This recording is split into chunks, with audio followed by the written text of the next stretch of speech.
आज हमारे स्टूडियो के अंदर हमारे साथ 3 बार के पार्षद मनोहर जी चौधरी, जनता में एक बड़ा नाम, एक ओबीसी चेहरा उदयपुर के अंदर, जो अभी जो चुनावी चर्चा चल रही है उसके अंदर एक बड़ा नाम जो सामना है ओबीसी के अंदर, मनोहर जी चौधरी। ऐसे तो कई ओबीसी के हमारे नेता हैं, पर उदयपुर के अंदर बीजेपी के अंदर जो सबसे सक्रिय है, जिन्होंने भी ओबीसी की लड़ाई लड़ी है, ओबीसी को टिकट के लिए आपने जयपुर, दिल्ली, जहाँ पर भी आप अपनी अप्रोच लगा सकते थे, आपने सब तरफ अपनी बातों को पहुँचाया और मजबूती के साथ अपने पक्ष को रखा है। उदयपुर के अंदर 52% ओबीसी हैं, जो जातियाँ हैं जो भाजपा को सबसे ज़्यादा सपोर्ट करती है। अब की बार तो आपने ये बीड़ा उठाया है, सारे ओबीसी जातियों से आपने बात की है।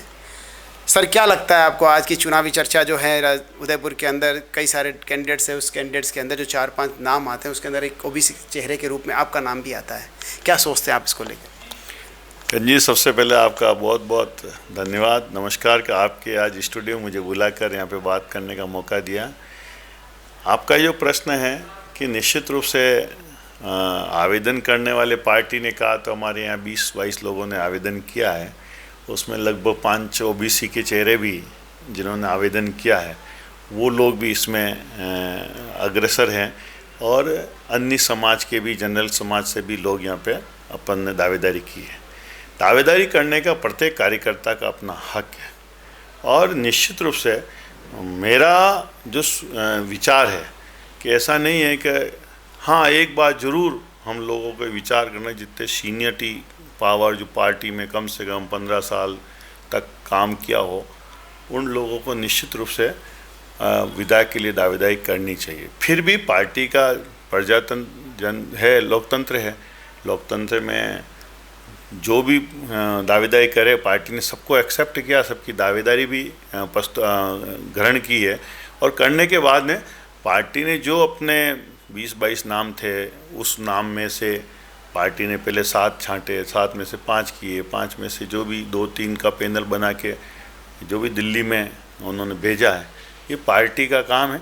और मैं निश्चित रूप से कह सकता हूँ अभी हमारा विचार, अब तो समय ये आ गया है कि हम यहाँ पर भारतीय जनता पार्टी का प्रत्याशी कैसे जीते, उसके लिए हम सोच रहे हैं, उसके लिए हम योजना बना रहे हैं कि किस तरह से। और कांग्रेस के पास तो ये स्थिति है कि लोकल में कोई उम्मीदवार नहीं उनके पास, इसलिए वो बाहर झांक रहे हैं, पैसों वालों के पास जा रहे हैं और यहाँ के लोकल उम्मीदवारों को वो कांग्रेस वाले कार्यकर्ता ही नहीं मानते हैं, उनके ऊपर कोई दाव खेलना पसंद ही नहीं। वो समझते हैं कि यहाँ के ये सब कार्यकर्ता कमज़ोर हैं, ये आगे जीत नहीं पाएंगे। मतलब उन्होंने पहले ही सर्टिफिकेट कांग्रेस ने जारी कर दिया है कि कार्यकर्ताओं को कि कांग्रेस के सभी लोकल कार्यकर्ता कमज़ोर है, लूले हैं, लंगड़े हैं, ताकि वो बाहर के प्रत्याशी को यहाँ पे ला के बिठा रहे हैं। भारतीय जनता पार्टी में ये स्थिति नहीं है।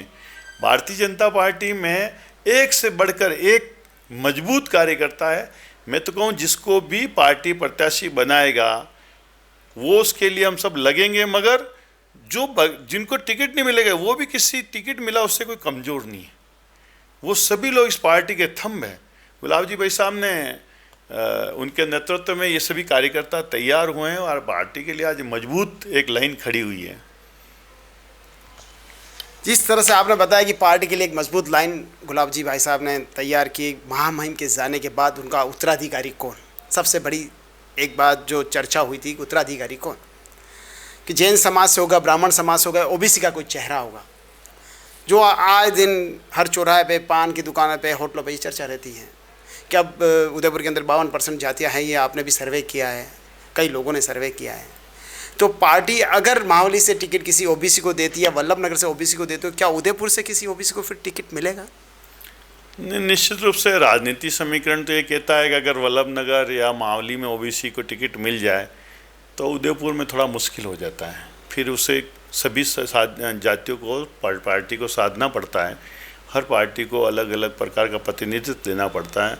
हम भी इसी को लेके चल रहे थे कि भाई आज दिन तक ओबीसी जातियों ने हमेशा गुलाब जी भाई साहब को और भारतीय जनता पार्टी को जिताने में अपनी अहम भूमिका निभाई और बढ़ चढ़ के ओबीसी समाज ने भारतीय जनता पार्टी का साथ दिया है। गुलाब जी भाई साहब को भी हमेशा जिताया है, सांसद का चुनाव हो तो भी हमेशा जिताया। यही मेरे मन में एक कल्पना थी कि क्यों न कभी इतने साल देश की आज़ादी के बाद में ये सीट पे एक ओबीसी का प्रतिनिधित्व हो। हमारे किसी सामान्य स्वर्ण कास्ट या किसी भी जाति का हमारा विरोध नहीं है।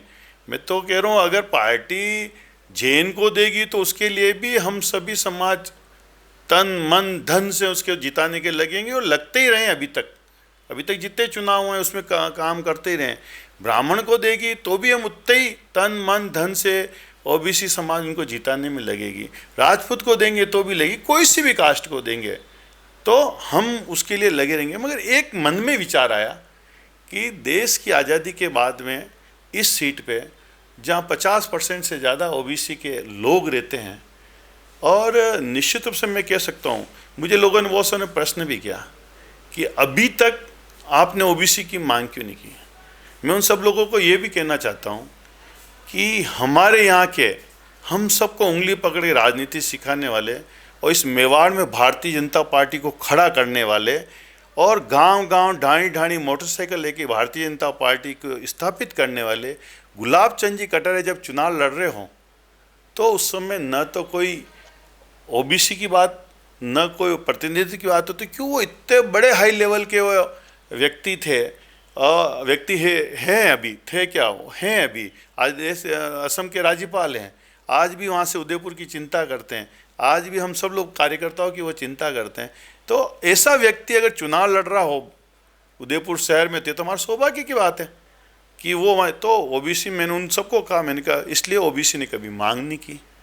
मगर अब क्योंकि भाई साहब असम के राज्यपाल बन गए और यहाँ पे थोड़ा रिक्त स्थान हुआ तो हमने कहा, पहले भी शिव किशोर जी सन्नाडी लड़े, मांगीलाल जी जोशी को टिकट दिया, जैन समाज में भी टिकट हुए हैं, तो ये सभी चीज़ें हुई है ठेठ से ठेठ आज़ादी के बाद में। तो एक मन में आया दे नहीं दे पार्टी का विचार, तो मैंने अपनी बात को कही, मैंने अपनी बात को रखी। उसको किसी को बुरा मानने की भी ज़रूरत नहीं है कि अपनी बात को रखना, क्योंकि एक बहुत बड़ा वर्ग है जो कामगार समाज है। मैं आपको पहले भी एक बार बता चुका हूँ, इस समाज में माली है, तेली है, इस समाज में सोनी है, इस समाज में बारी समाज है, इसमें कलाल समाज है, कुमावत समाज है, गुजर समाज है।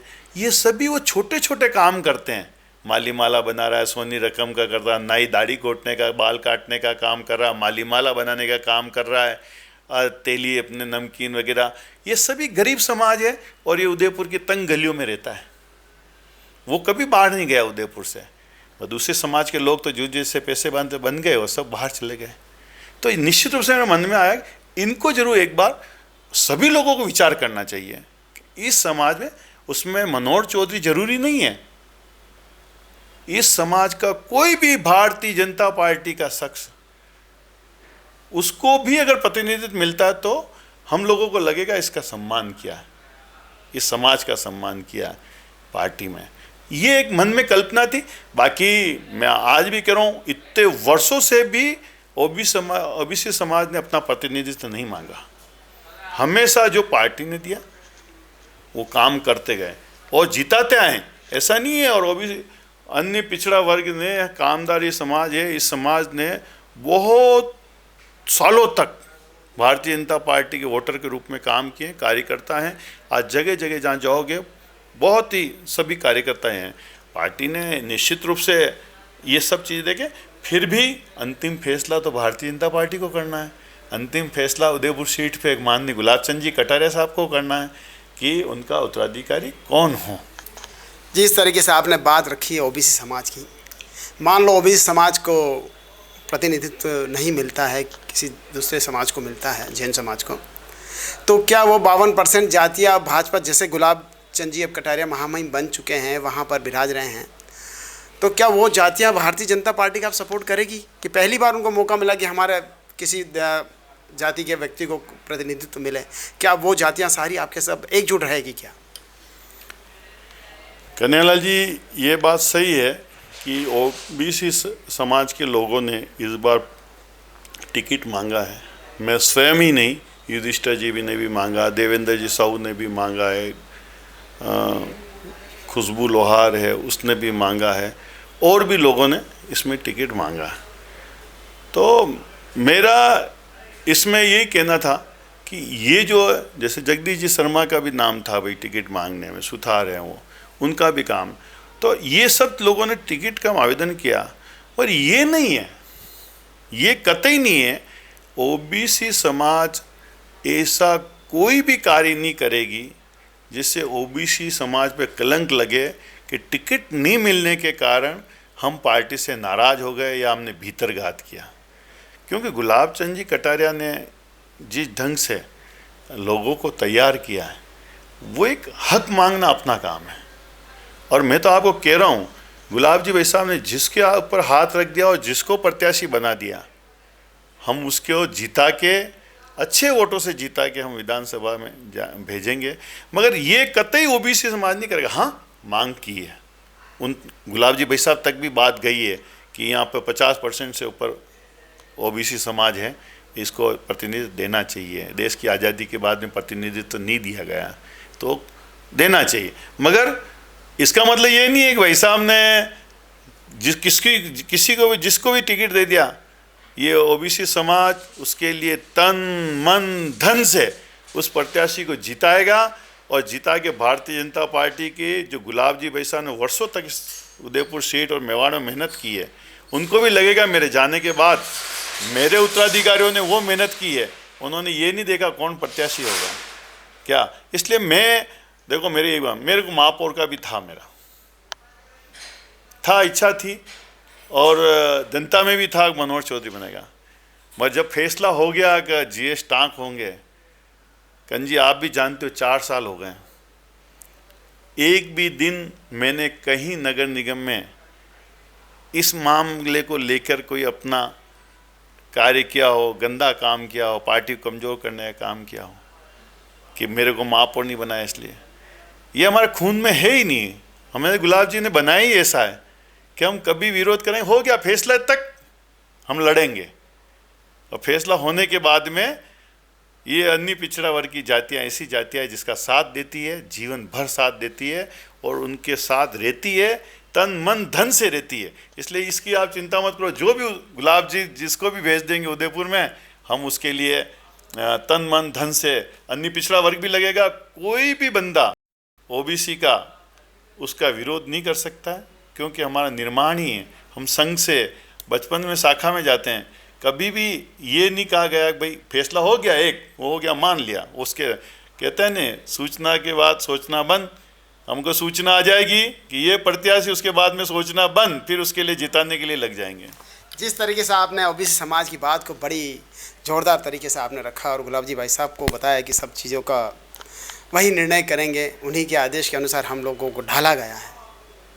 ओबीसी समाज पार्टी के प्रति समर्पित रहेगा, जिसे पार्टी टिकट देगी उसका हम तन मन धन से सहयोग करेंगे, ऐसा हमारे पार्षद मनोहर चौधरी का कहना है। बहुत बहुत धन्यवाद कि आपने स्टूडियो में पधार और आपने अपने विचारों को व्यक्त किया और उदयपुर जनता के सामने रखा है।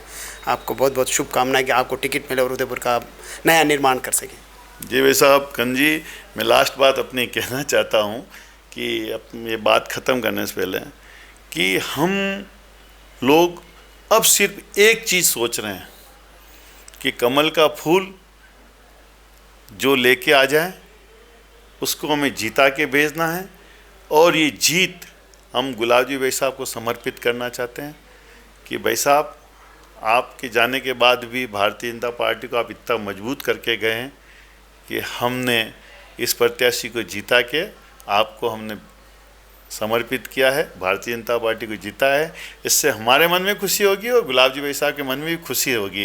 यही मेरा मन है, और अंतिम मन ही यही है कि पार्टी का जो कमल का फूल लेके आएगा उसके लिए हम तन मन धन से करेंगे, और कोशिश करेंगे कि कांग्रेस को इतनी बुरी कदर से हराएं कि जीवन में वो कभी वापस उठने का नाम नहीं लें।